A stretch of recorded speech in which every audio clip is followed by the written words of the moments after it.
Hey guys, welcome back to another episode. Today we're going to take a closer look at three semiconductor updates. First, we're going to take a closer look at AMD. They just announced a new CPU for their fourth generation Genoa family. Next, we're going to take a closer look at Nvidia. There was a pretty interesting update in the AI market. And the third company we're going to take a closer look at is your favorite semiconductor company, Intel. They just made some pretty cool advancements in the manufacturing aspects of semiconductor. So let's take a closer look into today's episode. So as I am recording, the market seems to be picking up, but obviously that can change. Earlier today, AMD was down a few percentage point. Now it's sitting at $102. If you watched my previous episode, I took a closer look at a few stocks that I wouldn't mind buying right now. AMD was one of those, so make sure to check that video out after this.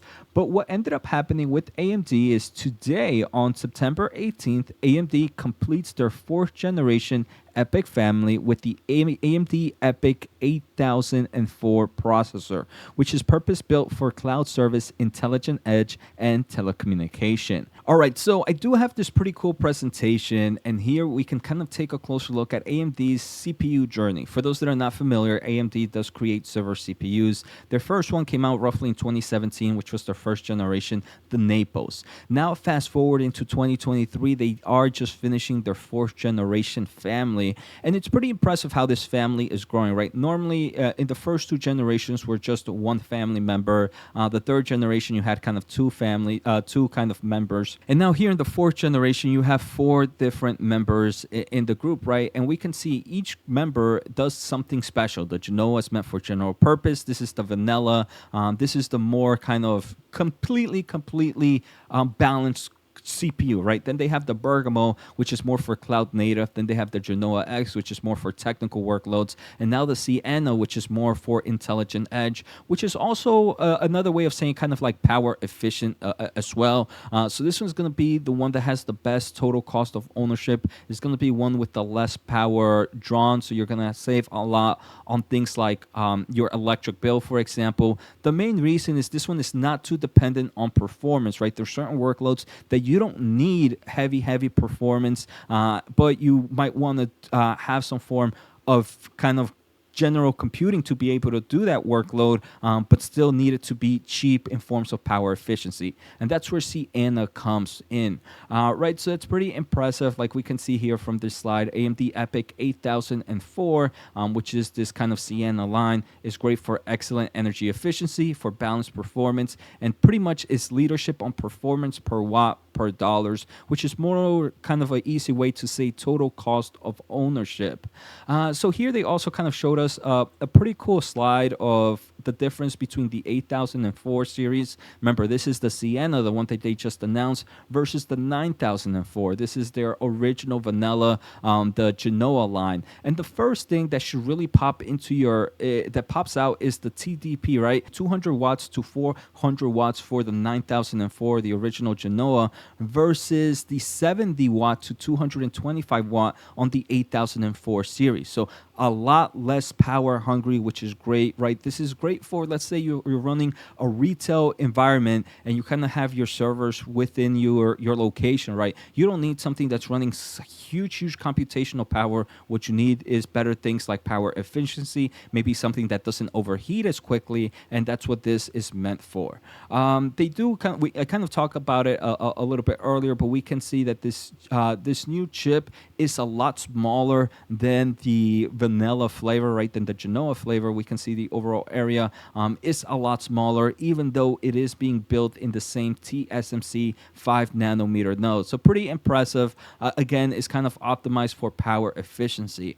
I think this kind of power graph, it kind of explains it really well, right? The kind of blue one is the Genoa, the vanilla flavor, and this one's very balanced overall for everything: performance, total cost of ownership, cost efficiency, power efficiency, and cache per core. But when we take a closer look at this new kind of CPU, the Sienna, we can see it's more skewed to this total cost of ownership, to cost efficiency, to power efficiency. It's kind of losing out a little bit in performance and loses out a lot in cache per core, but it makes it up in other metrics, right? And that's what this is meant for. This is meant for that total cost of ownership efficiency. Outside of that, the company did mention that, hey, look, we work with OEM platforms that are kind of creating these racks. We have partnerships already with Dell, with Lenovo, even Supermicro are already designing stuff with this new Sienna CPU. So pretty interesting. I do believe this is great news for AMD. It's nothing new because we knew that we already knew that this CPU was coming out. We already knew that this was going to be a four-member family generation. So pretty excited and happy to see it in production now. Outside of that, there were some reports that I did see. This was more rumors, and these are rumors that AMD's Ryzen 7945HX 3D, which is a CPU for the laptop market. And this is pretty interesting because it does that 3D cache memory unit that we've seen in a lot of their desktop CPUs. I personally didn't know they did it on the laptop market, but this is kind of the top of the line for the CPU laptop market. And there are reports that originally, right, this is only being used in one laptop by Asus, but there are reports that it is coming to more laptops pretty soon. So pretty interesting. It could kind of be a show that, hey, look, we're coming to we really are at the bottom of this consumer electronics, and maybe we're going to start seeing a nice pickup in their consumer and client market. So pretty good news for AMD, and I'm super excited for it to be in my portfolio. The second company we're going to take a closer look at is my favorite semiconductor company, Nvidia, sitting at $439 right now. We can see the market was pretty down today, but now it's kind of picking back up. The main thing that happened with Nvidia is they did announce kind of this partnership or collaboration with Anyscale. So large language model developments are about to reach supersonic speed thanks to a collaboration between Nvidia and Anyscale. So there was a developers conference. Anyscale, the company behind the fast-growing open-source unified compute framework for scalable computing, announced today that it is bringing NVIDIA AI to Ray open source and the Anyscale platform. So it's pretty interesting. Let me take a quick drink real quick, guys. I do want to say thank you guys for the support. We just hit 28,000 subs. I'm trying to hit 30,000. So if you haven't, make sure to hit the sub. Make sure to hit the thumbs up. I do have a master's degree in electrical engineering, and I've worked at some pretty cool places. Now I'm just doing YouTube and kind of enjoying the semiconductor market. So if I do weekly exclusive videos, check out semiconductor membership. Just click join to learn more for the exclusive videos. For a special offer, check out fool.com/Jose, free newsletter, josenajarro.substack.com, and free semiconductor news at semiconductorwatch.com. Finally, I want to thank The Motley Fool for sponsoring this video, and check out fool.com/Jose for the 10 best stocks to buy now. With that link, you get a promotional offer for the subscription service. Now, let's continue with today's episode. So what I think is pretty interesting is everybody talks about NVIDIA and kind of all these closed software solutions. But it does seem like competitors are kind of going into more open source software solutions. And NVIDIA seems to be like, hey, just because we have closed software doesn't mean we can't enter the open source market as well, and they're kind of showcasing that already.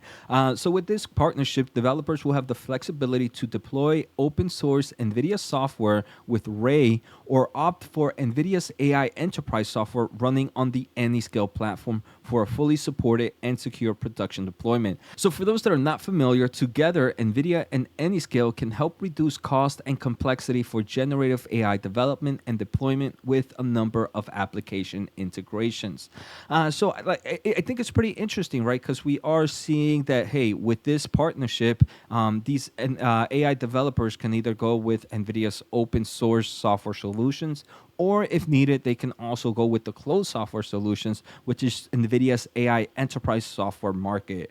So I think this is pretty interesting, and I'm super excited to see how NVIDIA is kind of, hey, like I mentioned, right now we're seeing competition really talk about open source, but the main reason is because they're far behind and they have to kind of find a niche for them that is the open source market, because NVIDIA is just dominating with their software solutions. But NVIDIA is coming out and saying, hey, look, yeah, sure, we do closed software like I mentioned earlier, but we're also doing pretty good with the open software solutions out there. Now, the final company I want to take a closer look at is Intel, ticker INTC, sitting at $38.80. $1.19. So today, Intel announced something pretty cool. It unveiled the industry's leading glass substrate to meet demand for more powerful compute. So this is pretty interesting, right? So Intel is really pushing into this kind of manufacturing endeavor, and every day, I want to say at least once a month, it kind of talks about some new solutions. We saw it, I think, in August or July or June, somewhere in the summer. We saw it talk about its backside via power, which is doing great, right? They're kind of a leader there. Now they're saying that, hey, look, Intel today announced one of the industry's first glass substrate for next generation advanced packaging planned for the later part of this decade. And for those that are not familiar with the substrate, right? If you might look at some kind of chip right now, you might see kind of that greenish dye thing. That is the substrate, and it helps with a lot of things like the conductivity and also with the stability of the chip and so much more. One thing that's happening though is as these chips are becoming heavier and bigger, even though chips themselves, right, the chips are getting smaller, right, we're going from like the 5 nanometer to the 3 nanometer, the actual packaging, because of things like multi-chip packaging, the actual package is getting a lot bigger. And things that are happening are it might get too high in temperature, it might be too heavy. So the stability in forms of you might still see some shrinkage, you might still see some wrapping in forms of the dimensions, and that can obviously cause a problem later on. So they do mention why it matters. They mention compared to today's organic substrate, glass offers distinctive properties such as ultra low flatness and better thermal and mechanical stability. That's what I was looking at, mechanical stability, resulting in much higher interconnect density in a substrate. These benefits will allow chip architectures to create high density, high performance chip packages for data intensive workloads such as artificial intelligence. Intel is on track to deliver complete glass substrate solutions to the market in the second half of this decade, allowing the industry to continue advancing Moore's Law beyond 2030. And again, this just kind of continues to show the strength of Intel and their manufacturing product, right? We do know that in the upcoming years, they are going to release their 2 nanometer solutions, their 20A and their 18A, and they believe that their 18A is going to be the real change and where they're going to get kind of the leadership again in the manufacturing power. But then the company continues to showcase all the work that they've done in the past decade or so that will make them a huge player in the manufacturing line. They do mention that by the end of the decade, the semiconductor industry will likely reach its limits on being able to scale transistors on a silicon package using organic materials, including limitations like shrinkage and wrappings are what are affecting this kind of organic materials at the moment. So they do kind of explain a little bit of how it works. I want to say maybe for your typical investor, nothing too crazy there. They do have it in their newsroom, so feel free if you want to learn more about it. I do believe they also have a white paper, so make sure to read about it if you really want to learn the technicals behind it.